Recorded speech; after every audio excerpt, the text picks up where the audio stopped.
Hello बच्चों, नमस्कार, good morning. कैसे हैं सभी लोग? उम्मीद करता हूं बहुत अच्छे होंगे और प्रैक्टिस और रिवीजन आप लोगों का अच्छा चल रहा होगा। चलाते जाओ, क्योंकि दिन ऐसे ही आगे बढ़ते जाएंगे और जो सिलेबस है वो आपके ऊपर ऐसे ही हावी होता चला जाएगा। अभी शुरुआत है, हो सकता है कि आपको ऐसा लग रहा हो कि मैं चीजों को कंट्रोल कर सकता हूं अगर मैं 2-4 दिन नहीं पढ़ूंगा तो भी। लेकिन बच्चे भरोसा करो, ये कंट्रोल नहीं होती हैं, क्योंकि केवल मैथ्स नहीं पढ़ना आपको। मैथ्स के साथ हिंदी, जीएस, रीजनिंग, बहुत सारे सब्जेक्ट हैं जिनकी 4-5 क्लास रोज आपके सिलेबस में प्लस होती चली जाती हैं। 1 या 2 दिन अगर आप क्लास छोड़ते हो तो ये सोचोगे आज 7-8 क्लास आपके प्लस हो गई, और वो फिर लास्ट तक आप कवर नहीं कर पाओगे। मैं इसलिए आपको रोज याद दिलाता हूं कि आप रेगुलर अपनी स्टडी को मेंटेन करो, चाहे थोड़ा बहुत कम पढ़ लो लेकिन पढ़ो रेगुलर। तो क्या था हमारा एक क्वेश्चन था होमवर्क, इसे कंप्लीट करके चलिए बच्चे आगे बढ़ते हैं। फिर सवाल है, एक व्यक्ति अपनी मासिक आय का 31% और 9% भोजन और कपड़े पर खर्च करता है।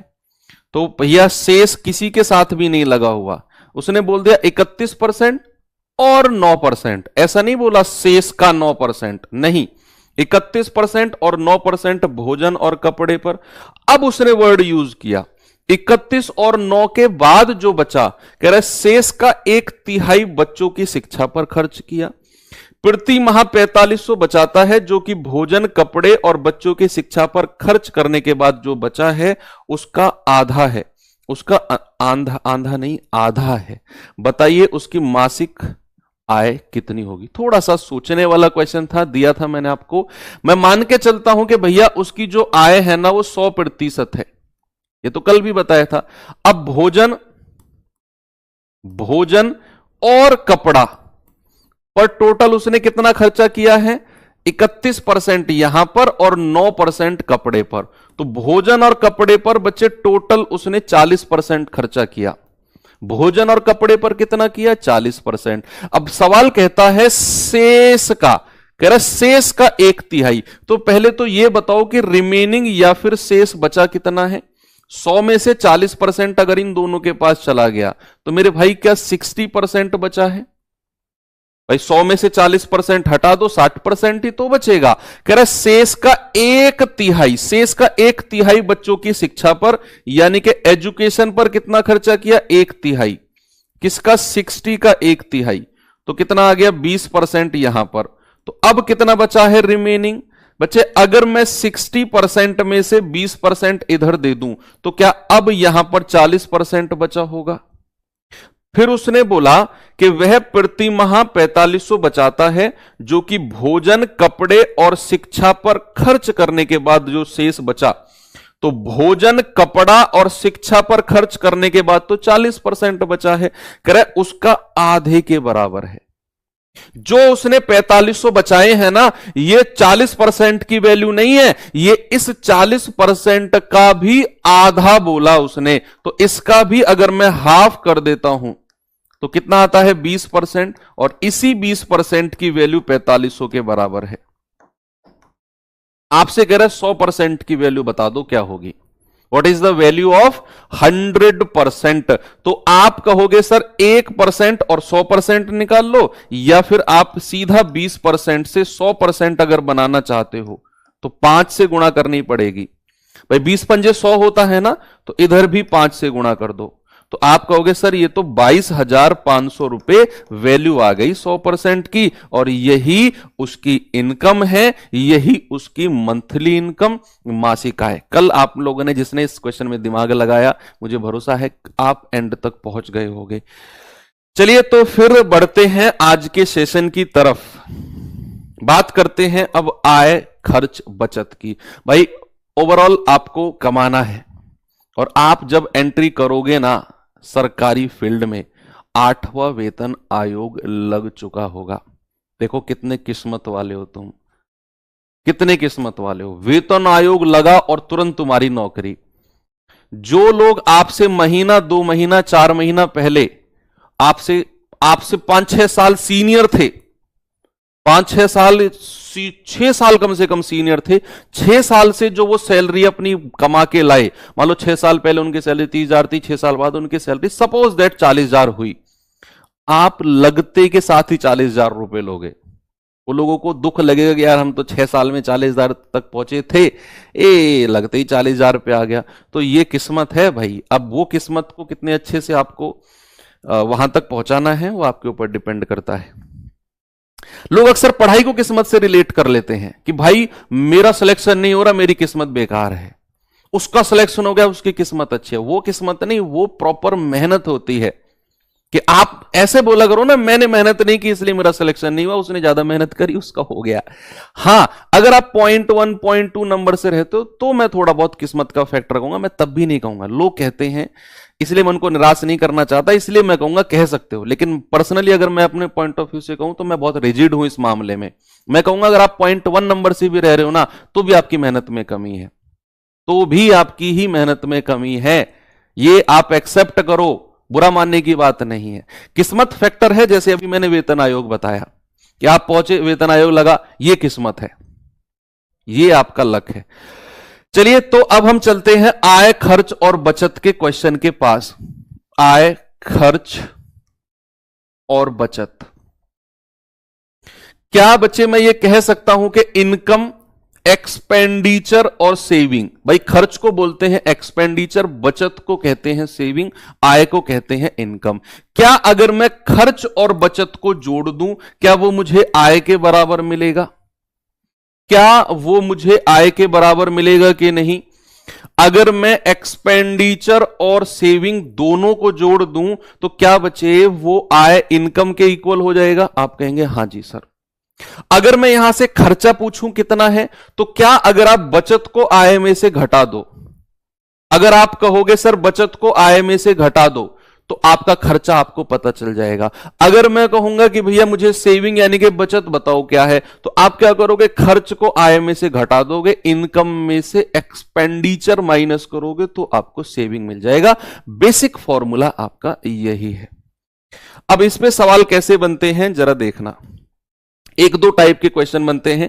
पहले टाइप का क्वेश्चन यहां देखेंगे जरा इसे।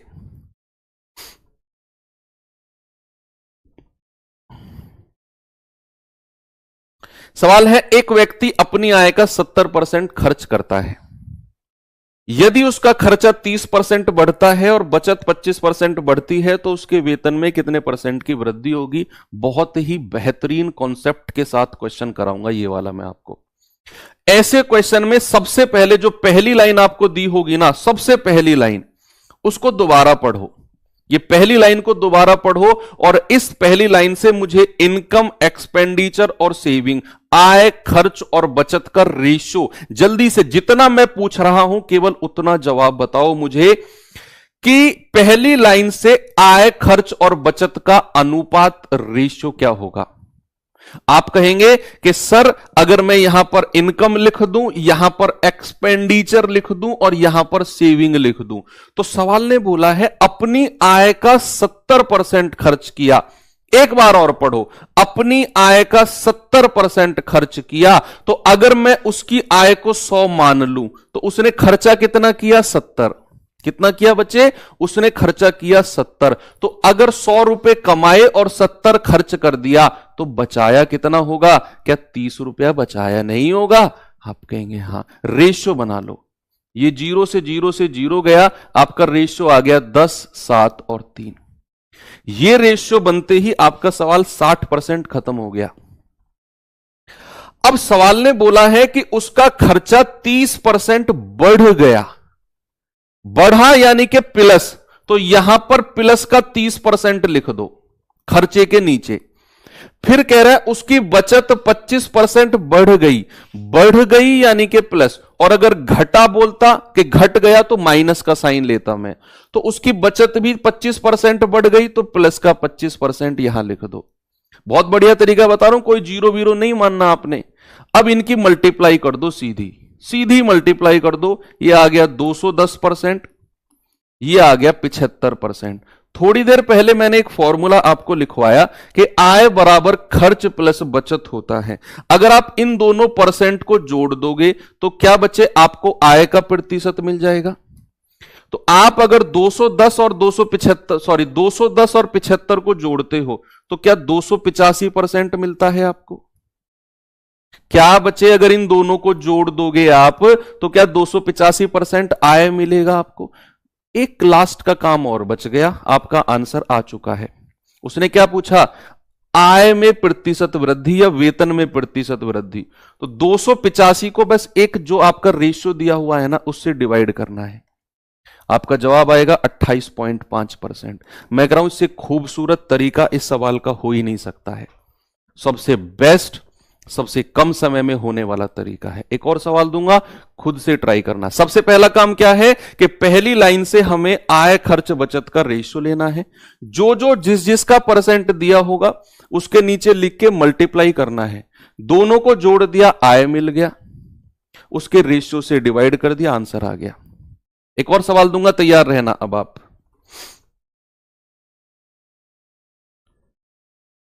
चलिए ये सवाल देखिए, ये क्वेश्चन देखेंगे बच्चे जल्दी से।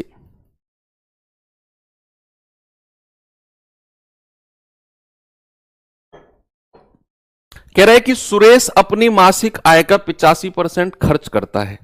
यदि उसकी मासिक आय 20% और उसका मासिक बचत 60% वृद्धि, दोनों वृद्धि होती हैं, तो बताइए उसके खर्चे में कितने परसेंट। दशमलव के एक स्थान तक सही। ये लाइन कहीं अगर लिखी मिल जाए ना तो समझ जाओ वो आपसे एग्जैक्ट उत्तर नहीं पूछ रहा, अप्रोक्सीमेट की बात कर रहा है। दशमलव के एक स्थान तक सही में कितनी वृद्धि होगी जरा देखना।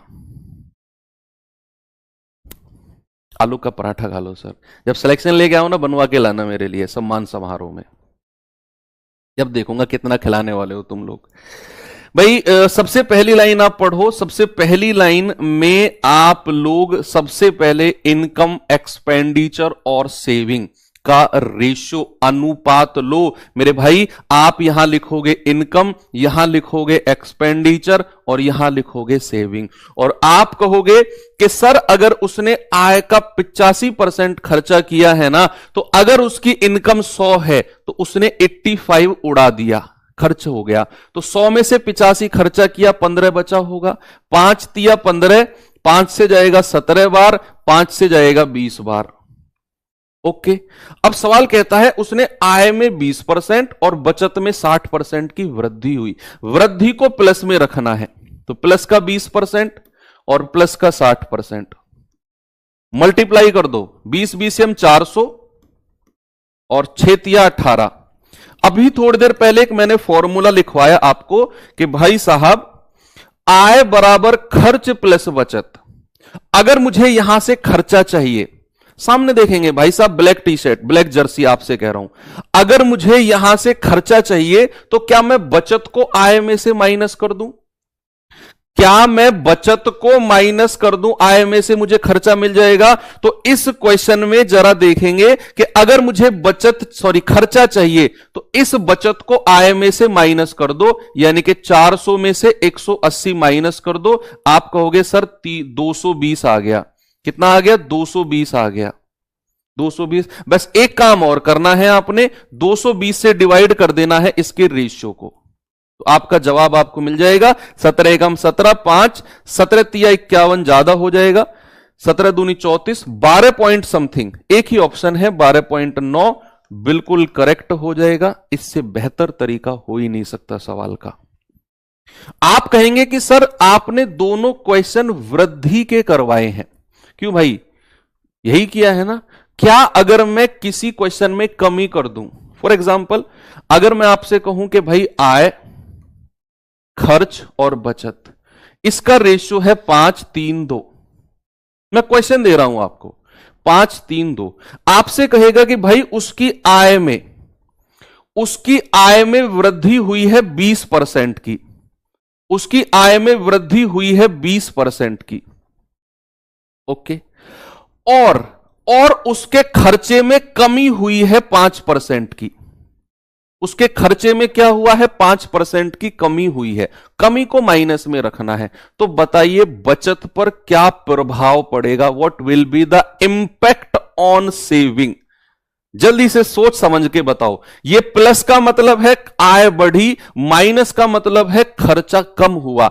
कम होने को मैंने माइनस में लिखा, वृद्धि को प्लस में। अब देखता हूं कौन इसका जवाब मुझे सही बताता है। आप कहोगे सर मल्टीप्लाई कर दो, ये आएगा 20 पंजे 100, मल्टीप्लाई कर दो 5 तिया 15% और वो भी माइनस का, और इसको तो पता ही नहीं है हमें।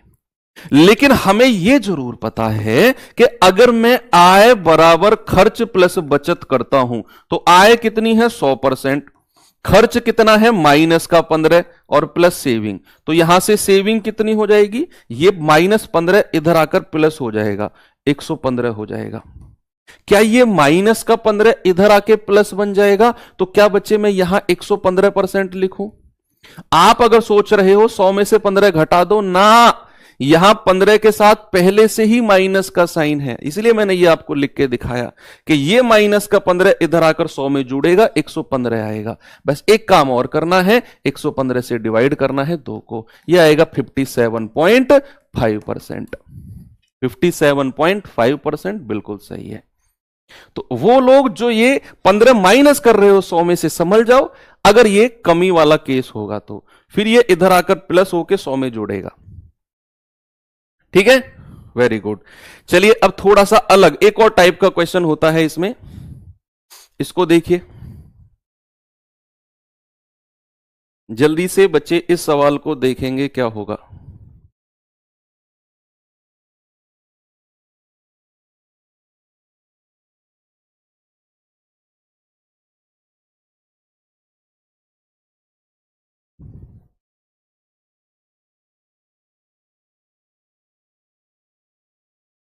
सवाल है रितु की आय रेणु की आय से 25% कम है। ओके, रेणु अपनी आय का 60% खर्च करती है जबकि रितु अपनी आय का 20% बचाती है। तो रितु का खर्चा रेणु की बचत से कितने % अधिक है। रितु का खर्चा रेणु की बचत से कितने % अधिक होगा। यह सवाल अलग है टाइप का, यह अलग टाइप का क्वेश्चन है थोड़ा सा। ये आय खर्च बचत का रेशियो नहीं है, वहां एक ही व्यक्ति की बात होती है, यहां 2 लोगों की बात हो रही है। कौन कौन है, रितु और रेणु। तो यहां रितु का केस अलग चलेगा, रेणु का अलग चलेगा। रितु का खर्चा रितु की बचत अलग होगी, रेणु का खर्चा रेणु की बचत अलग होगी। तो सेकंड टाइप का क्वेश्चन है इसी में ही, आय खर्च वाले में। तो यहां 2 लोगों की बात करनी है, रितु और रेणु। रितु और रेणु। सवाल कह रहा है कि भाई रितु की आय रेणु की आय से 25% कम है। रितु की जो आय है वो रेणु की आय से, तो क्या मैं इन दोनों की आय को मान लूं। मैं मान लूं रेणु की आय अगर 100 है तो रितु की आय 25% कम यानी कि 75 हो जाएगी। भाई 100 में से 25 घटा दो, तो क्या अगर रेणु की आय 100 है तो क्या रितु की आय 75 रहेगी कि नहीं। ये इनकम की मैं बात कर रहा हूं, इनकम की। यस, रेशियो मत लेना, ऐसे ही रहने दो। कह रहा है रेणु अपनी आय का 60% खर्च करती है और रितु अपनी आय का 20% बचाती है। तो आपसे पूछा है रितु का खर्चा और रेणु की बचत से कितने % ज्यादा है। तो आपको जो पूछा है वही निकालो, सब कुछ निकालने की जरूरत नहीं है। आपसे उसने पूछा है रितु का तो खर्चा बता दो।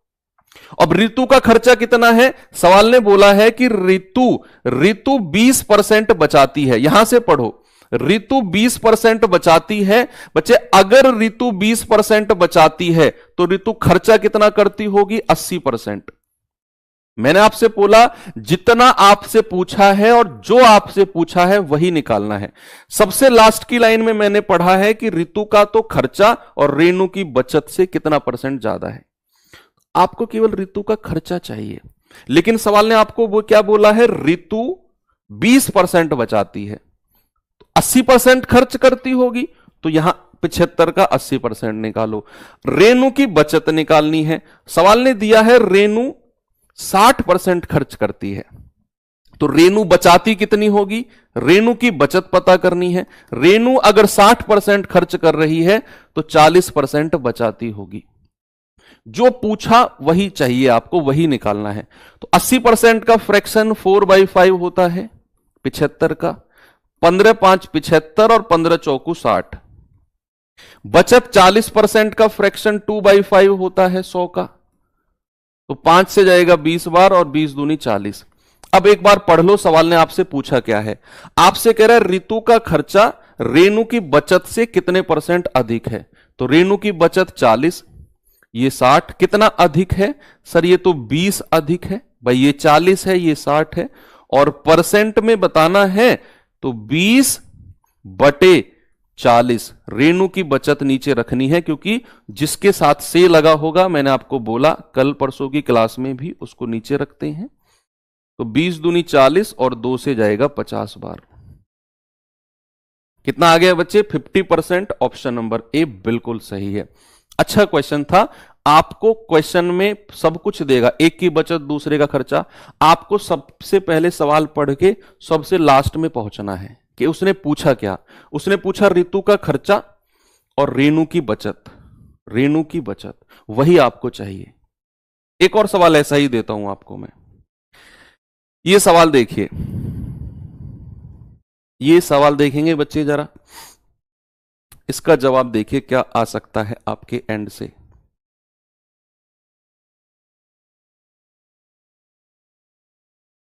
सवाल है ए की आय बी की आय से 80% अधिक है। यदि ए की आय 20% घटाई जाए और बी की आय में 60% की वृद्धि हो तो निम्नलिखित में से कौन सा सत्य होगा। ए की आय बी की आय के बराबर हो जाएगी, बी की आय ए की आय से 16% अधिक हो जाएगी, बी की आय ए की आय से 11 से 1/9% अधिक हो जाएगी, या ए की आय बी की आय से 11 से 1/9% घट जाएगी। ऐसे क्वेश्चन, ऐसे थोड़े स्टेटमेंट वाले क्वेश्चन एडिक्विटी ने पूछे हैं थोड़े थोड़े। ये स्टेटमेंट वाले क्वेश्चन है, प्रॉपर एडिक्विटी बेस्ड क्वेश्चन है, प्रॉपर एडिक्विटी का। लेकिन डरना नहीं है, बहुत सिंपल क्वेश्चन है। बस क्या है, लैंग्वेज बना दी ताकि बच्चा डर जाए, यार ये तो स्टेटमेंट वाले क्वेश्चन आ गए। बिल्कुल भी नहीं डरना है। सवाल को पढ़िए आराम से। कह रहा है ए की आय बी की आय से 80% ज्यादा है, तो क्या मैं यहां से ए और बी की आय को मान सकता हूं कुछ। आप कहेंगे सर बिल्कुल मान सकते हो। अगर मैं यहां ए लिखूं बच्चा, यहां बी लिखूं, तो सवाल ने बोला है ए की आय बी की आय से 80% अधिक है। अधिक कौन है, ए, किससे, बी की आय से। तो अगर मैं बी को 100 मान लूं तो ए कितना हो जाएगा, 180। रेशियो मत बनाना, ऐसे ही रहने दो। अब सवाल ने आगे बोला ए की आय 20% घटाई गई और बी की आय में 60% की वृद्धि हुई। आप लोग ही मुझे बताओगे, अगर मैं किसी वैल्यू को 20% कम कर दूं तो वो कितने % हो जाएगी।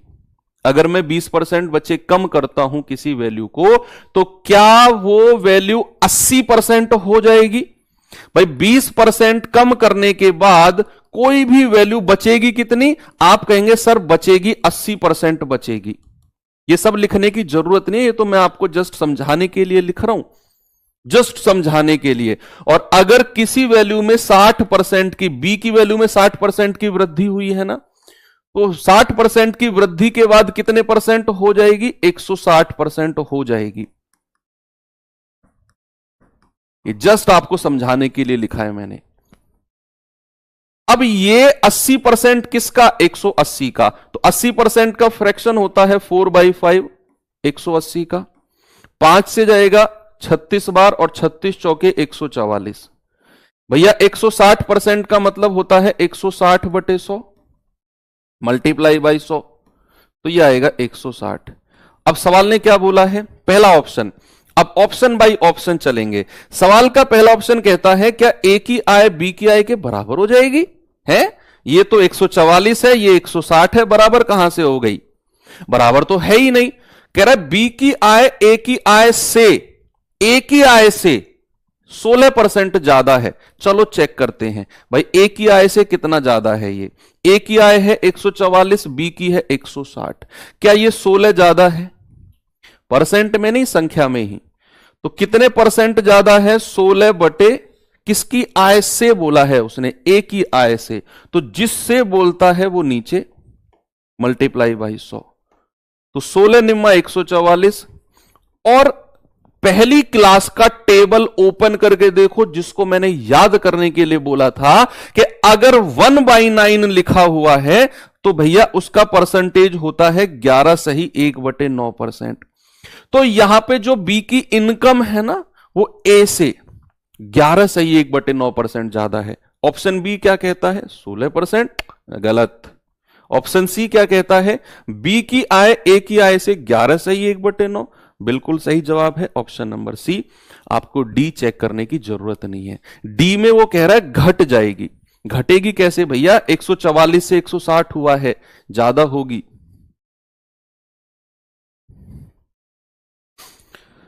चलिए फिर आगे बढ़ते हैं। ये वाला चीजें हो गई एंड। अब हम चलते हैं आगे। और आगे अभी तक हमने क्या पढ़ा?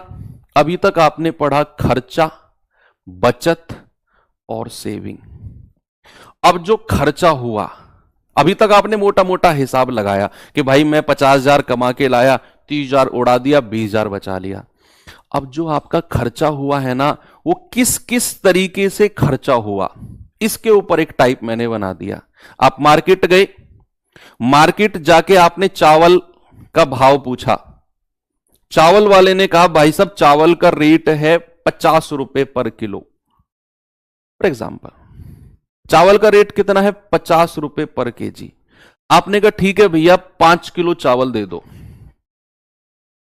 आपने सबसे पहले रेट पूछा चावल का 50 रुपए पर किलो, तो रेट हो गया 50 रुपए पर किलो। उसी को ही प्राइस बोलते हैं, उसी को ही हिंदी में मूल्य बोलते हैं। तो समझ में आई बात? प्रैक्टिकल समझा रहा हूं। आपने चावल का रेट पूछा, वही प्राइस है, उसी को मूल्य कहते हैं। फिर उसने पूछा कितना चाहिए, तुमने कहा 5 किलो। 5 किलो। अब 5 किलो जैसे ही तुमने बोला, ये तुम्हारा कंजप्शन है। इंग्लिश वाले बच्चों ये कंजप्शन है, और हिंदी वाले बच्चों ये तुम्हारी खपत है। ये क्या है? तुम्हारा कंजप्शन, तुम्हारा खपत है, जिसको उपभोग भी कहते हैं। इसको क्या कहते हैं? उपभोग भी कहते हैं। फिर बिल बना। 50 रुपए किलो चीनी चावल थे, 5 किलो आपने मांगे, कितने रुपए आपको देने पड़ेंगे दुकानदार को? आपने हिसाब लगाया 1 किलो 50 रुपए के, तो 5 किलो 250 रुपए के। यानी कि आपने 50 को 5 से गुणा कर दिया, आपने मूल्य को खपत से गुणा कर दिया। तो आपको क्या मिल गया? आपका खर्चा, आपका एक्सपेंडिचर मिल गया। तो यहां पर वही कहानी है कि बच्चे अगर आप मूल्य को खपत से गुणा करते हो, अगर आप मूल्य को खपत से गुणा करते हो, तो मेरे भाई आपको खर्च मिल जाता है। यानी कि अगर प्राइस को कंजप्शन से गुणा करते हो, तो आपको एक्सपेंडिचर मिल जाता है। क्या मिल जाता है? एक्सपेंडिचर। इसको ई बोलते हैं, इसको सी, इसको पी। प्राइस को कंजप्शन से गुणा करो, एक्सपेंडिचर मिल जाएगा। अब अगर बच्चे मैं आपसे एक बात पूछने लगूं कि मान लो प्राइस का रेशियो दिया हुआ है ए बी, और या एग्जाम्पल से समझाता हूं। प्राइस का रेशियो है 3:4, कंजप्शन खपत का रेशियो है 3:4, तो खर्च का रेशियो क्या होगा? बताइए मुझे, खर्च का रेशियो क्या होगा? खर्च का रेशियो क्या होगा? आप कहेंगे सर प्राइस को कंजप्शन से गुणा कर दो, खर्चा मिल जाएगा। यानी कि 3 तिया 9 और 4 चौके 16। खर्च का रेशियो कितना हो जाएगा? खर्च का रेशियो हो जाएगा आपका 9 और 16। आपने क्या किया? प्राइस को कंजप्शन से गुणा कर दिया, आपका एक्सपेंडिचर आपको मिल गया, आपका एक्सपेंडिचर आपको मिल गया। लेकिन एक चीज मैं आपसे और पूछूंगा, इसी के साथ ही पूछूंगा कि अगर प्राइस का रेशियो सपोज 3-4 है, अगर प्राइस का रेशियो 3-4 है, 3-4 रेशियो का मतलब क्या है समझना, कि अगर शुरुआत में मूल्य 3 था, बाद में हो गया 4, मूल्य में वृद्धि हो गई, और कंजप्शन का रेशियो उल्टा हो गया 4-3। मैं अपनी तरफ से लिख रहा हूं, ये मेरी मर्जी है, मैंने लिखा, तो जरा मुझे एक्सपेंडिचर का रेशियो बताना कितना होगा। मैं यहां से एक फॉर्मूला, एक बेहतरीन कॉन्सेप्ट आपके लिए तैयार करने जा रहा हूं। आप मुझे बताओ, अगर प्राइस का रेशियो, मूल्य का रेशियो 3-4 है, खपत का रेशियो 4-3 है, उल्टा कर दिया मैंने इसी का ही, तो मुझे एक्सपेंडिचर का रेशियो बता दो क्या होगा, खपत खर्चे का रेशियो। आप कहोगे 4-3 12 और 4-3 12, यानी कि पहले अगर मूल्य, ये पहले वाला केस है और ये बाद वाला केस है, ये बाद वाला केस है, यानी कि पहले अगर मूल्य 3 था, बाद में 4 हो गया, पहले अगर खपत 4 थी, बाद में 3 हो गई, पहले अगर खर्चा 12 था, बाद में खर्चा 12 हो गया। क्या खर्चा बढ़ा? सोचो, आपने हो सकता है डायरेक्ट रटा हो कॉन्सेप्ट पहले, मैं आपसे कह रहा हूं कि क्या खर्चा पहले कितना था 12, बाद में कितना हो गया 12? खर्चा तो सेम है, खर्चे पर कोई प्रभाव नहीं, एक्सपेंडिचर कांस्टेंट बोलते हैं इंग्लिश में इसे। तो ये कंडीशन आपके दिमाग में आई कि सर अगर मैं मूल्य के रेशियो को उल्टा खपत का रेशियो कर दूं, तो जो रेशियो मूल्य का होगा उसका उल्टा अगर खपत का होगा, तो ये वैल्यू हमेशा आपको बराबर मिलेगी, ऑलवेज। अब इसे मैं एक कॉन्सेप्ट के रूप में बच्चे लिखने जा रहा हूं कि अगर किसी क्वेश्चन में खर्चा समान रखना है, क्या रखना है? खर्चा समान रखना है। भाई पापा आपको क्या देते हैं? पापा आपको पेट्रोल, आप लाइब्रेरी जाते हो बाइक से, सपोज कुछ बच्चे जाते होंगे, तो आपका क्या है? आपका फिक्स है कि महीने में 500 रुपए का पेट्रोल फूकता है, पापा से आपने 500 रुपए लेने हैं। अब पेट्रोल की कीमत बढ़ गई, पापा को नहीं पता और आपकी हिम्मत नहीं हो रही है 500 रुपए से ज्यादा मांगने की, तो आप 500 ही लोगे, उसी में ही काम चलाओगे, चाहे पेट्रोल की कीमत बढ़ी हो चाहे घटी हो, आपको उसी 500 रुपए में काम चलाना है। कीमत बढ़ी तो जितना पेट्रोल आपको पहले मिल रहा था उतना मिलेगा क्या अब? नहीं सर, पेट्रोल का रेट 90 था, अब 100 हो गया, तो अब पेट्रोल कम आएगा बाइक में, लेकिन 500 रुपए में अब पेट्रोल कम आएगा, पहले 500 रुपए में पेट्रोल ज्यादा आ रहा था 90 के रेट से। तो खर्चा अगर आपको समान रखना है बच्चे, अगर आपको एक्सपेंडिचर को कांस्टेंट रखना है, रिमेन्स कांस्टेंट रखना है, तो याद रखना जो रेशियो कीमत का होगा, जो रेशियो उसके प्राइस का होगा, उसका उल्टा रेशियो खपत यानी कि कंजप्शन का हो जाएगा। यही बात मैंने आपको यहां पर एग्जाम्पल के माध्यम से समझाई कि कीमत अगर 3 से 4 है तो खपत 4 से 3 उल्टा कर दो, तो ये मल्टीप्लाई होके 12-12 बना देगा। यहां भी मल्टीप्लाई कर दो, ए बी, खर्चा सेम रहेगा। ठीक है, तो ये बात आपको दिमाग में रखनी है। बहुत बेहतरीन क्वेश्चन यहां से बनते हैं। अब सवाल क्या है, सवाल देखेंगे एक बार। देखिए बच्चे एक बार सवाल को,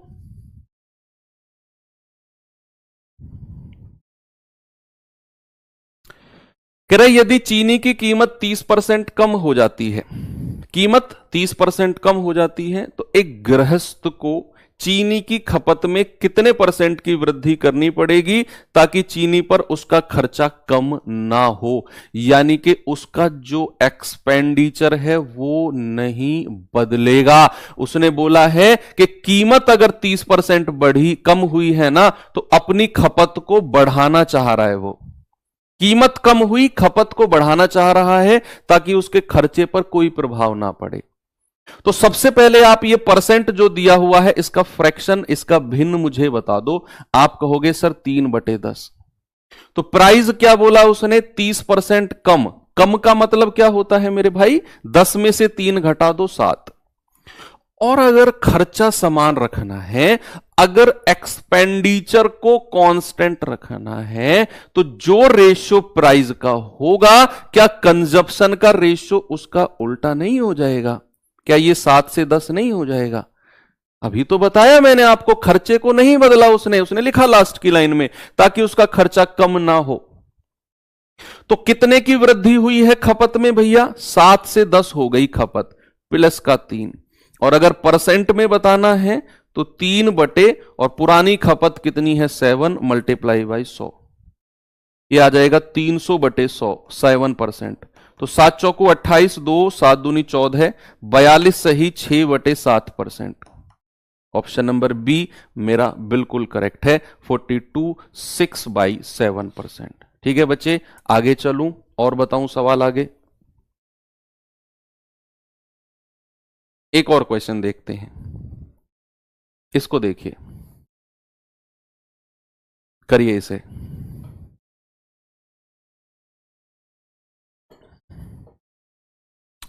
चीनी की कीमत में 25% की वृद्धि हुई। एक परिवार को चीनी की खपत में कितने प्रतिशत की कमी करनी चाहिए ताकि चीनी पर खर्चा समान रहे? जिस भी क्वेश्चन में खर्चा समान होगा, याद रखना, हर उस सवाल में जो रेशियो कीमत का होगा उसका उल्टा रेशियो खपत का कर दो, कंजप्शन का कर दो। खर्चा समान का केस आपको मिल जाएगा। यहां खर्चा समान है, व्यय का मतलब एक्सपेंडिचर या खर्चा ही बोलते हैं। तो सबसे पहले 25% का फ्रैक्शन आप मुझे बता दो कितना आएगा? ये आएगा 1/4। तो प्राइस यानी कि कीमत को उसने 25% बढ़ाया है, तो 4 में 1 जोड़ दो 5। तो कंजप्शन कितना होगा? जस्ट उल्टा कर दो, 5 से 4, क्योंकि खर्चा समान है। तो बताइए जरा कंजप्शन कितना कम हुआ है? 5 से 4, ये तो 1 कम हुआ है। और अगर मुझे प्रतिशत में कमी बतानी है तो मैं क्या कहूंगा? 1 बटे पुराना खर्चा, कंजप्शन कितना है? 5 गुणा 100। 5 से जाएगा 20 बार और 20 एकम 20%। कितना जवाब आ गया बच्चे? 20%। ऑप्शन नंबर बी हमारा करेक्ट हो जाएगा। ठीक है, आगे बढ़ूं। Very good. चलिए अब वो क्वेश्चन जिसमें खर्चा भी बदल जाए, वो सवाल देखते हैं जरा। जिसमें खर्चा भी बदल जाए, जरा उस क्वेश्चन को देखेंगे।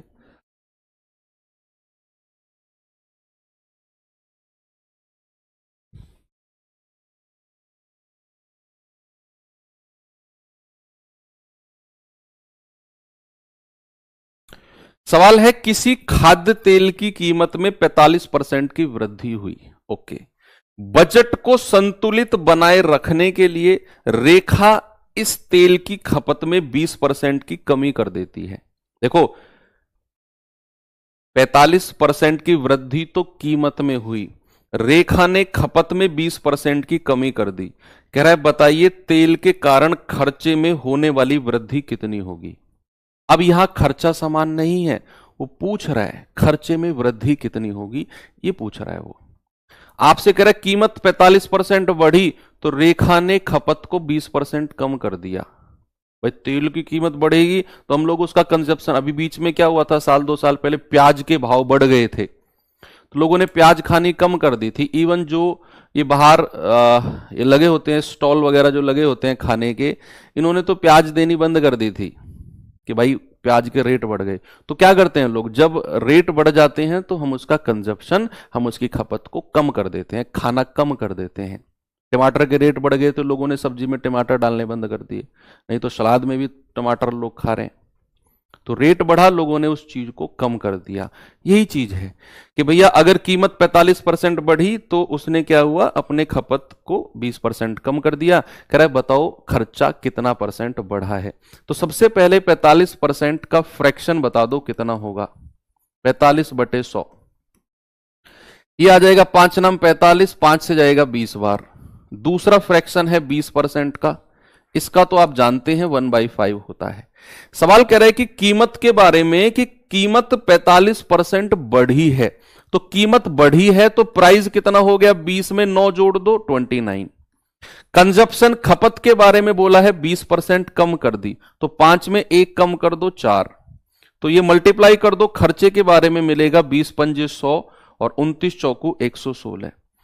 यानी कि जो उसका खर्चा था वो पहले 100 था और बाद में कितना हो गया, बाद में 116 हो गया। तो क्या मैं ये कह सकता हूं खर्चा कितना बढ़ा? सर वो तो 16 बढ़ा है। और अगर मुझे परसेंट में बताना है तो आप कहोगे 16/100 और मल्टीप्लाई बाई 100। 100 से 100 गया, आपका जवाब आएगा कि सर उसका खर्चा 16% बढ़ा है। कितना बढ़ा बच्चे? उसका खर्चा 16% बढ़ा है। बात सही है। आगे बढ़ूं मैं, चलिए अब एक क्वेश्चन मैं बताना चाहता हूं आपको। ये एक बेहतरीन क्वेश्चन है, 2-3 क्वेश्चन मेरे पास हैं इसके जैसे। इसमें खर्चा समान वाली कंडीशन है, लेकिन ये आपको पहचाननी है कि क्या इसमें खर्चा समान होगा या नहीं। अगर आपने ये बात पकड़ ली कि इसमें खर्चा कांस्टेंट है, खर्चा समान है, तो आपका पहले वाला कॉन्सेप्ट कि जो रेशियो प्राइस का होगा उसका उल्टा रेशियो खपत यानी कि कंजप्शन का हो जाएगा। लेकिन आपको ये रटना नहीं, आपको समझना है सवाल में कि भैया खर्चा समान है या नहीं। आप कहोगे सर चीनी के मूल्य में 20% की वृद्धि हुई। चीनी के मूल्य में क्या हुआ? 20% की वृद्धि हुई।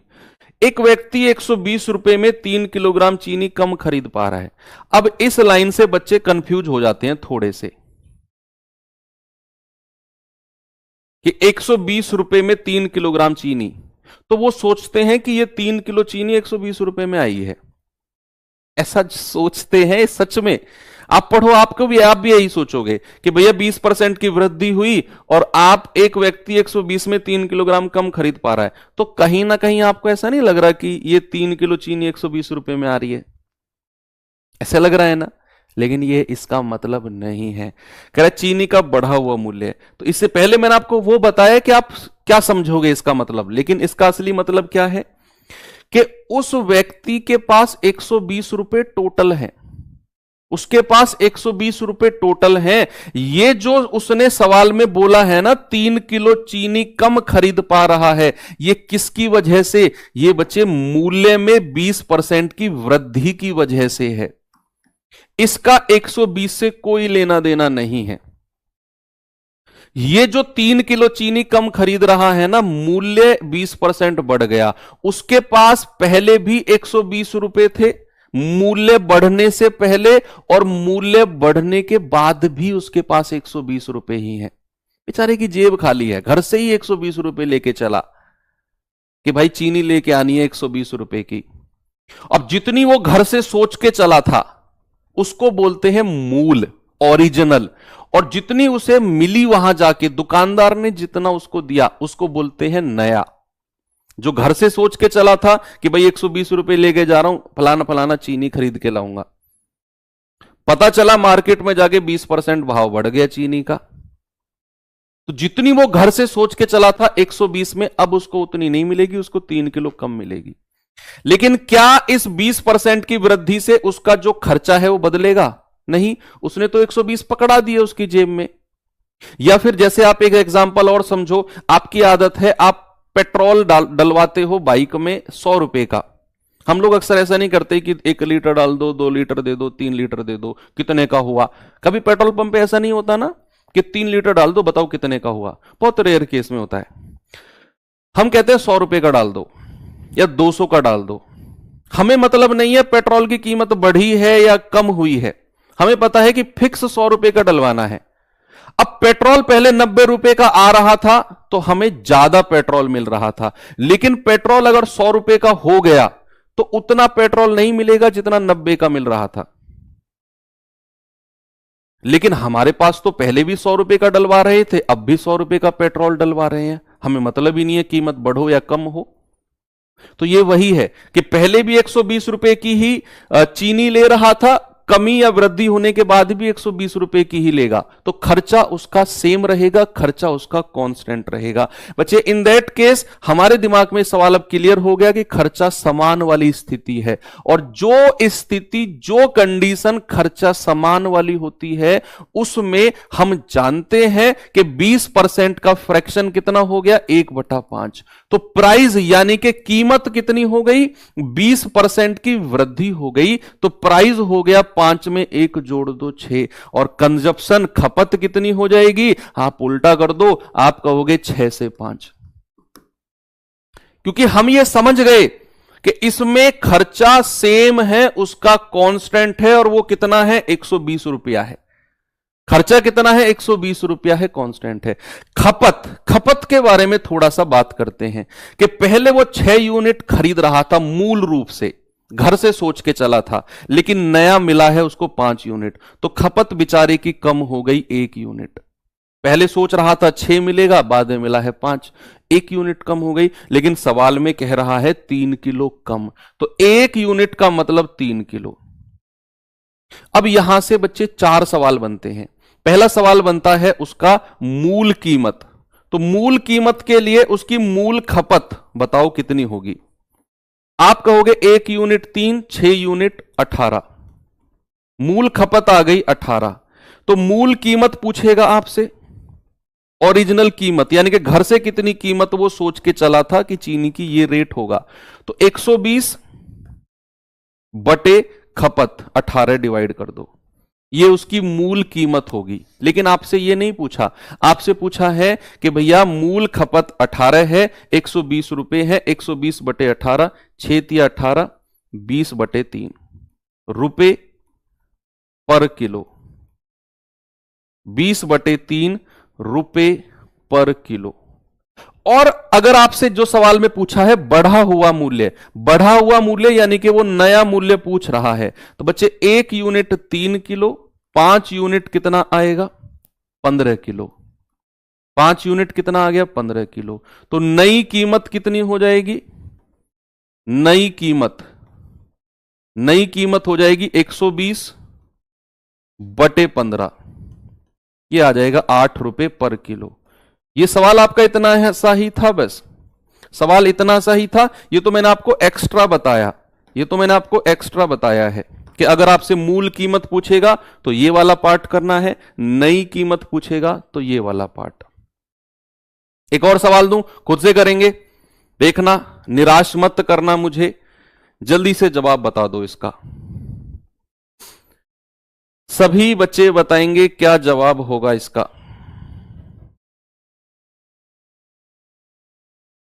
सवाल है भैया, चीनी की कीमत में प्रति किलोग्राम 25% की कमी होने के कारण राधा 1200 रुपए में 10 किलोग्राम अधिक चीनी खरीद पाती है। चीनी की प्रति किलोग्राम मूल कीमत, देख लो, अब इसने मूल कीमत पूछ ली। आपको पता है कि चीनी में 25% की कमी आई है, कीमत में 25% की कमी आई है, तो राधा 1200 रुपए उसकी जेब में है, और इस 25% की कमी के कारण वो 10 किलो चीनी अधिक खरीद रही है। इस 25% की कमी के कारण वो 10 किलो चीनी ज्यादा ले रही है। 1200 तो टोटल उसकी जेब में है, पहले भी उसको 1200 रुपए की चीनी खरीदनी है, बाद में भी उसे 1200 रुपए की चीनी खरीदनी है। खर्चा नहीं बदलेगा उसका, लेकिन जो ये 10 किलो ज्यादा चीनी मिली है, ये कीमत कम होने की वजह से है। तो सबसे पहले क्या बताओ, 25% का मेरे भाई फ्रैक्शन कितना होगा, आप कहेंगे 1/4। तो कीमत यानी कि प्राइस कम हुआ है, तो 4 में से 1 घटा दो 3। तो जो खपत कम, कंजप्शन की मैं बात करूंगा, उल्टा कर दो, 3 से 4, यानी कि पहले वो 3 यूनिट खपत थी, बाद में उसकी खपत बढ़ गई, कितनी हो गई, 4 यूनिट। तो कितनी बढ़ी है खपत, 1 यूनिट। सवाल कह रहा है भैया 10 किलो ज्यादा है। आपसे सवाल ने क्या पूछा, उसकी मूल कीमत ओरिजिनल प्राइस, उसके लिए ओरिजिनल कंजप्शन यानी कि मूल खपत कितनी हो जाएगी, 3 गुणा 10 यानी कि 30 किलो। घर से सोच के चला था 30 किलो चीनी लेकर आऊंगा, और घर से सोच के चला था कितनी कीमत पे लेके आऊंगा, ओरिजिनल रेट या ओरिजिनल प्राइस कितने रुपए जेब में थे, 1200। बटे 30 का हिसाब सोच के चला था बेचारा, ये आ जाएगा 40 रुपए पर किलो। कितना आएगा बच्चे? 40 रुपए पर किलो घर से सोच के चला था।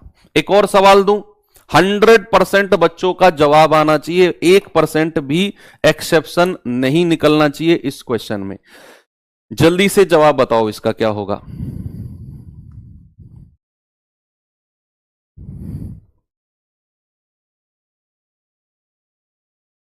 कह रहे गेहूं के मूल्य में 6 सही 1/4% की कमी के कारण एक आदमी 135 रुपए में 1 किलोग्राम अधिक गेहूं खरीद पाता है। प्रति किलोग्राम उसकी मूल दर, प्रति किलोग्राम उसकी क्या बतानी है? मूल दर, ओरिजिनल प्राइस क्या है?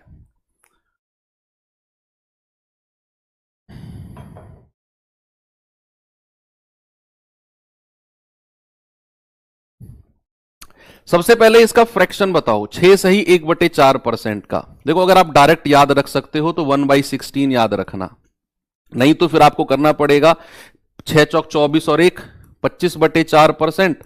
फिर आप परसेंट को हटाओगे, नीचे 100 से डिवाइड करोगे, 25 चौकू 100, 1/4 चौक 16।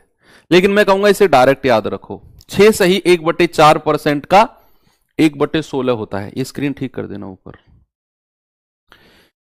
6 सही 1/4%, अरे वो साइड से बटन दबा दो ना, कोई भी बटन दबा दो,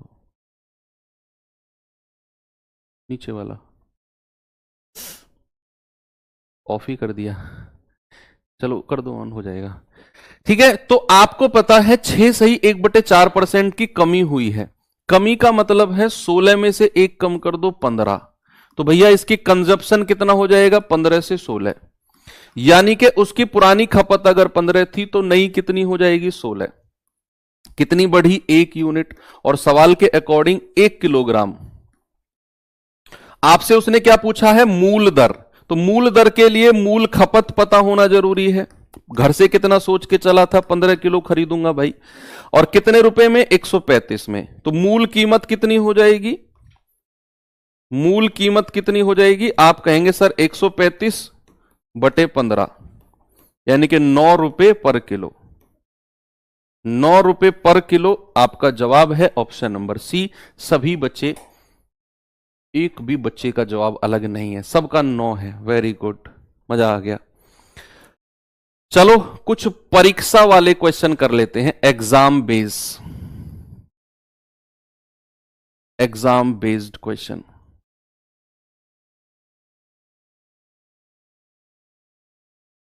exam based question type 12। Exam based question में क्या है भैया? मुझे एक बात बताओ, आप एग्जाम दोगे, आपने कॉलेज, आपने स्कूल के एग्जाम दिए होंगे। स्कूल के तो सबने दिए होंगे, कॉलेज के हो सकता है कुछ लोगों ने नहीं दिए हों, लेकिन स्कूल के तो सबने दिए होंगे। तो स्कूल के एग्जाम में आपने एक चीज पढ़ी कि भैया अगर आपको पास होना है ना तो आपको 40% नंबर चाहिए। एक तरफ तो पास होने के लिए परसेंट में बोलता है, और एक तरफ कहेगा अगर आपको पास होना है ना अंक में कह देगा आपको 60 नंबर चाहिए, पास होने के लिए 60 अंक चाहिए, इस तरीके से बोलेगा। या तो परसेंट में बोल दे या अंक में बोल दे कि भैया पास होना है 60 नंबर ले आ, या फिर अगर पास होना है तो 40% ले आ। एक तरफ परसेंट में, एक तरफ आपसे अंक में कहेगा। अच्छा आप मुझे बताओ कि अगर पास होने के लिए, बच्चे अगर पास होने के लिए 60 नंबर चाहिए, अगर पास होने के लिए 60 अंक चाहिए, और एक बच्चे के आ गए, मान लो सुमित के अंक आए हैं 45, तो पास हुआ है या फेल हुआ है? पास हुआ है या फेल हुआ है? आप कहेंगे सर साफ दिख रहा है फेल हो गया। साफ दिख रहा है फेल हो गया, क्योंकि पास होने के लिए उसको 60 नंबर चाहिए थे, लेकिन वो तो लेके आया 45 नंबर। अब मैं कहूंगा कितने नंबर से फेल हो गया? कितने नंबर से फेल हो गया? आप कहोगे सर 15 नंबर से, क्योंकि आपने 60 में से 45 घटा दिया। आप कहोगे 15 नंबर से फेल हो गया, 15 नंबर से फेल हो गया। दूसरा लड़का है जिसका नाम है मान लो सचिन, उसके नंबर आ गए 68। आप मुझे बताओ वो पास हुआ है या फेल हुआ है? आप कहेंगे सर वो पास हुआ है। क्या हुआ है? वो हुआ है पास। अब पास भी कितने नंबर से हुआ? देखो ये लाइन फिर से सुनना जो मैं बोल रहा हूं, कितने नंबर से पास हुआ। ये वर्ड आपने, लाइन पहले आपने कभी सुनी होगी कि मैं इतने नंबर से पास हो गया, तो मैं 10 नंबर से पास हो गया, तो 20 नंबर से पास हो गया। इसका मतलब है कि जो पास होने के लिए नंबर थे ना, उससे आप कितना ज्यादा लेके आ रहे हो। मान लो जैसे इसके नंबर आए 68, पास होना था 60 पे, तो मैं कहूंगा ये 8 नंबर से पास हो गया। तो कहीं भी ये लाइन अगर दिखी मिले ना कि इतने नंबर से पास हो गया, तो समझ जाना पास होने वाले नंबर से उतना ज्यादा लेके आया है। तो अगर ये 68 है, ये 60 पे पास है, तो हम कहेंगे 8 नंबर से पास हो गया, 8 अंक से पास हो गया। अब एक बात मैं बोलूंगा आपसे कि अगर मुझे सुमित को पास कराना है, अगर मुझे सुमित को पास कराना है, उसे कितने नंबर और दिलवाने पड़ेंगे? अगर मुझे सुमित को पास कराना है, 45 नंबर उसके हैं, 60 नंबर पे पास होगा, तो क्या सुमित को 15 नंबर और मिलने चाहिए, तब वो पास हो जाएगा? सुमित को टॉप नहीं करना, सुमित को बेचारे को जस्ट पास होना है। सुमित को बेचारे को जस्ट पास होना है, तो उसे 15 नंबर दिलवा दो, वो पास हो जाएगा। टॉप नहीं करेगा, वो टॉप नहीं करेगा। टॉप का मतलब है बटे में से बटे, वो नहीं करेगा। उसे तो जस्ट पास होना है, तो 15 नंबर दिलवा दो, पास हो जाएगा। लेकिन अगर मैं कहूंगा कि सचिन के मैं कितने नंबर माइनस कर दूं कि वो जस्ट पास रहे, फेल ना हो, मैं कितने नंबर माइनस कर सकता हूं मैक्सिमम? सचिन के मैं कितने मैक्सिमम नंबर माइनस कर सकता हूं कि वो फेल ना हो, सचिन भी पास रहे? तो कितने माइनस कर सकते हैं सर? जितने उसके एक्स्ट्रा नंबर हैं आप उतने ही माइनस कर दोगे। सचिन जब भी पास रहेगा, सचिन जब भी पास रहेगा, जितने नंबर वो ज्यादा लेके आया है उतने भी माइनस कर दोगे, तब भी वो पास रहेगा। यानी कि सुमित को पास कराने के लिए 15 दिलवाने पड़ेंगे, और सचिन के अगर आप 8 नंबर काट भी लेते हो तब भी सचिन पास रहेगा। 1 नंबर और एक्स्ट्रा काट लिया सचिन का तो फेल हो जाएगा वो, क्योंकि बाउंड्री पे लेके आ गए आप उसे, इसको भी बाउंड्री पे लेके आ गए। तो ये है इसका बेसिक कॉन्सेप्ट। अब सवाल किस तरीके से बनते हैं जरा देखना। सवाल आपके सामने ये है, पहला क्वेश्चन पढ़िए बच्चे जरा इसको। देखो परसेंटेज बड़ा टॉपिक है, एक क्लास और होगी इसमें। अभी मैंने कल बताया था आपको, एक एक्स्ट्रा क्लास हम करेंगे, 6ठी क्लास। इसमें बहुत बड़ा टॉपिक है परसेंटेज।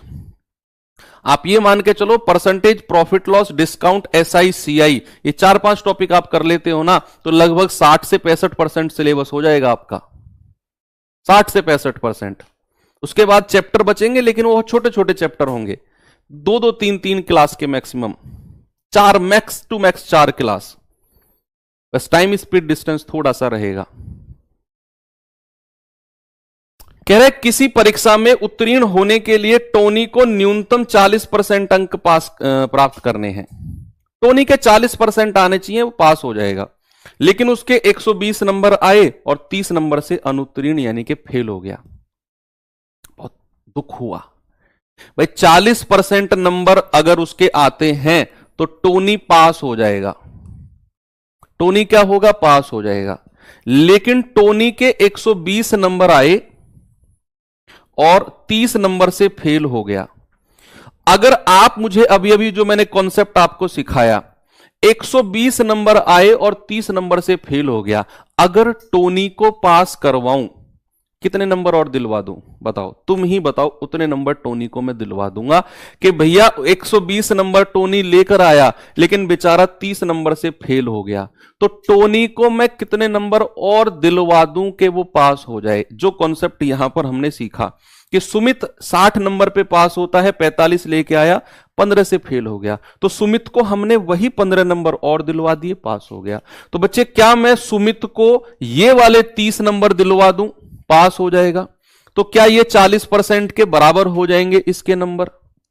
अगर मैं सुमित को 30 नंबर दिलवा दूं तो क्या सुमित के नंबर, क्या सुमित के अंक 40% के बराबर होंगे कि नहीं? आप कहेंगे बिल्कुल सही कह रहे हो सर, कि जैसे ही उसको 30 नंबर मिले तो फिर तो 40% के बराबर हो गए उसके अंक। 100% की वैल्यू बता दो। पूर्णांक हमेशा 100% होता है। मैक्सिमम मार्क्स या टोटल मार्क्स हमेशा 100% होगा। तो आप कहोगे कि सर 1%, 150/40, 0 से 0 गया तो 100% कितना होगा? 100% होगा 15/4 मल्टीप्लाई बाई 100। तो 4 से जाएगा 25 बार, 25 पंजे 125, 25 एकम 25 और 12 37। यानी कि भैया 375 नंबर का पेपर है। कितने नंबर का? 375 मार्क्स का पेपर है। एक सवाल आगे बढ़ते हैं और क्वेश्चन है ये रहा। जरा देखिए बच्चे इस क्वेश्चन को। इसमें 2-3 सवाल पूछे जाते हैं, दोनों तीनों सवाल करेंगे हम।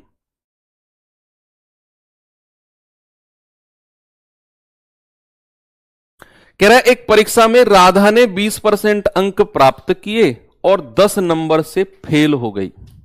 राधा 10 नंबर से फेल हो गई। सीता ने 30% नंबर प्राप्त किए जो कि पास होने वाले नंबर से अधिक थे 20। तो परीक्षा टोटल अंक कितने हैं? यहां 2 लोगों की बात हो रही है बच्चे। 2 लोग हैं, कौन कौन? राधा और सीता। 2 लोग हैं, राधा और सीता। सवाल ने क्या बोला?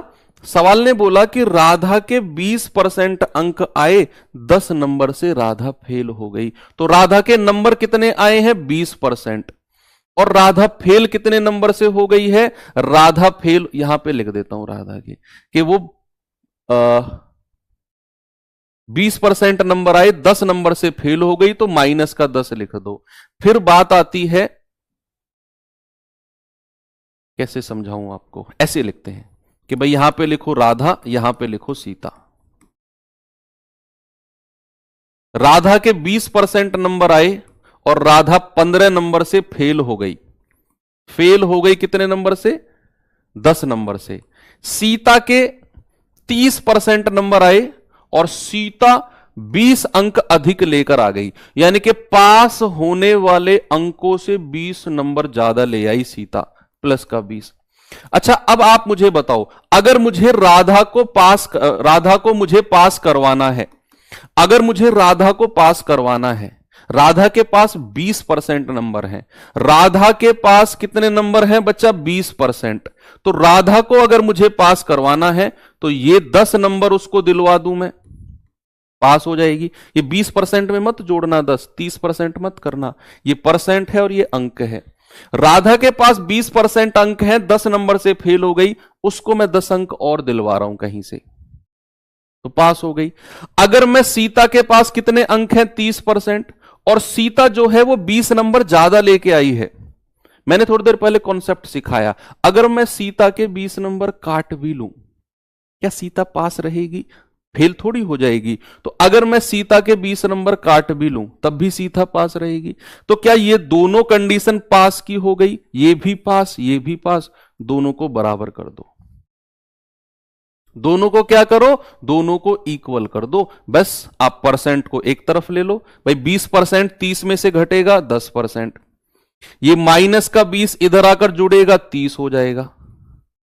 1% की वैल्यू 0 से 0 गया 3, तो 100% की वैल्यू, अधिकतम अंक पूछा है उसने, 100% आ जाएगा 300। और अधिकतम अंक या पूर्णांक कितना हो गया? 300। पूर्णांक कितना हो गया? 300। मैंने आपसे क्या बोला? राधा के 20% नंबर आए, 10 नंबर से फेल हो गई। तो अगर मैं राधा को 10 नंबर दिलवा दूं, राधा पास हो जाएगी, तो 20% प्लस 10। सीता के 30% नंबर आए, 20 नंबर ज्यादा ले आई पास नंबर से, तो अगर मैं 20 नंबर काट भी लूं तब भी पास रहेगी, -20। दोनों को बराबर करके 1% 3, 100% 300। अब इसमें एक सवाल और बनता है, सुनना बच्चे, इसमें एक सवाल और बनता है क्या? कि आपसे कहेगा पास प्रतिशत कितना है, पास प्रतिशत, और आपसे कहेगा पास होने के लिए अंक कितने चाहिए। ये 2 क्वेश्चन अलग से मैं आपको करवा रहा हूं। एक तो कहेगा पास प्रतिशत बताओ, और एक कहेगा पास होने के लिए अंक कितने चाहिए। ठीक है भाई, इसको एक तरीके से और कर सकते हो आप। एक बच्चे कह रहे डिफरेंस वाला करा दो सर, डिफरेंस वाला देख लो। डिफरेंस वाला तरीका क्या है यहां तक पहुंचने के लिए? एक तरफ परसेंट लिखो, 20% नंबर लाई राधा, 10 नंबर से फेल हो गई, एक तरफ नंबर लिख दो। सीता 30% नंबर लाई और सीता पास हो गई 20 नंबर से, यहां लिख दो 20। डिफरेंस ले लो इसका, देखो ये फेल हो गई थी माइनस, ये पास हो गई थी प्लस, डिफरेंस आएगा 10% डिफरेंस, और इन दोनों का भी डिफरेंस ले लो।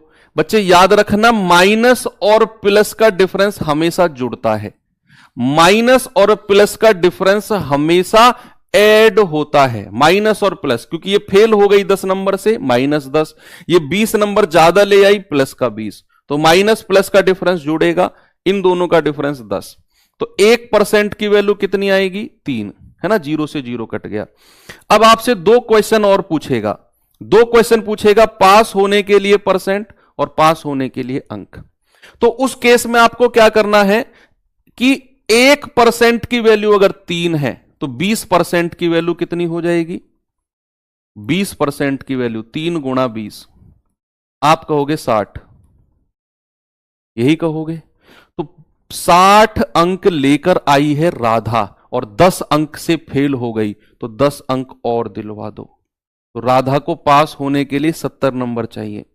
भाई ये 60 अंक तो राधा के आए हैं, मैंने 20% को अंकों में बदल दिया, क्योंकि राधा के 20% अंक है ना, मैंने उसे नंबर में बदल दिया। 1% 3, 20% 60, ये तो राधा के नंबर हैं। और अगर वो 10 अंक से फेल हो गई तो उसे 10 अंक और दिलवा दो, पास हो जाएगी। 70 नंबर चाहिए पास होने के लिए। परसेंट कितना चाहिए? इसे उल्टा कर दो कि भाई 3 अंक का मतलब 1%, तो 10 अंक का मतलब कितना है? 10 अंक का मतलब हो जाएगा 1/3 गुणा 10, यानी कि 10/3%। 20% राधा के पास ऑलरेडी है और 10/3% आपने इसको बदल दिया, यह आ जाएगा 70/3%। परसेंट में अगर देखना हो तो 70/3% पास होने के लिए, और अंक में देखना हो तो 70 नंबर पास होने के लिए। ठीक है, ये आपसे 2 एक्स्ट्रा क्वेश्चन पूछ सकता है। चलिए एक क्वेश्चन और करिए जल्दी से, फिर मैं एक क्वेश्चन आपको होमवर्क दे दूंगा। कह रहा है ए 67% अंक प्राप्त करता है, जो कि उत्तीर्ण अंक की तुलना में 192 ज्यादा है, जबकि बी 27% अंक प्राप्त करता है और 48 अंकों से फेल हो जाता है। बताइए पास होने के लिए कितने अंक चाहिए? इस बार उसने टोटल अंक नहीं पूछे, पास होने के लिए। तो भैया एक के आए हैं 67% और वो 192 ज्यादा ले आया, प्लस 192। दूसरे वाले के आए हैं 27% और वो 48 अंक से फेल हो गया। तो दोनों तरफ डिफरेंस ले लो, ये गया, ये आ जाएगा 40%, और माइनस और प्लस का डिफरेंस हमेशा जुड़ेगा। ऑलवेज रिमेंबर, 8 2 10, 9 4 13 और 1 14, 1 और 1 2। तो 40% की वैल्यू 240 के बराबर कर दो। 1% की वैल्यू कितनी आएगी? 240/40, आप कहोगे 6 अंक।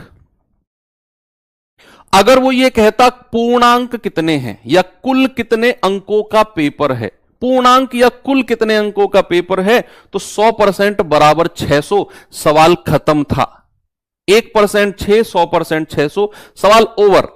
लेकिन उसने पूछा है पास होने के लिए अंक कितने चाहिए, जो मैंने अभी थोड़ी देर पहले आपको बताया कि भैया आप इस परसेंट को अंकों में बदल दो, तो 67% का मतलब आएगा 67 गुणा 6, 6 सत्ते 42, 6 छिंग 36 और 4 40, यानी कि ए के 402 नंबर आए और 192 ज्यादा लेकर आया है, 192 ज्यादा लेकर आया है। अगर मुझे पास होने के लिए अंक चाहिए तो ज्यादा वाले के अगर घटा भी दोगे ना तो भी कोई फर्क नहीं पड़ेगा।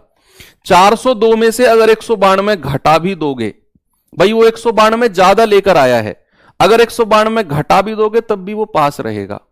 तो अगर 410 में से 192 घटाओगे तो ये कितना आएगा? 210, यानी कि तब भी वो पास रहेगा। ऑप्शन नंबर ए मेरा बिल्कुल सही है। एक सवाल मैं होमवर्क दे रहा हूं, इसमें दिमाग लगाना। कल हम यहीं से शुरू करेंगे और कल इस चैप्टर को बच्चा हम एंड कर देंगे, चुनाव वगैरह वाले सवाल जो भी बचे हुए हैं हमारे। ठीक है, तो हैव अ नाइस डे, जय हिंद।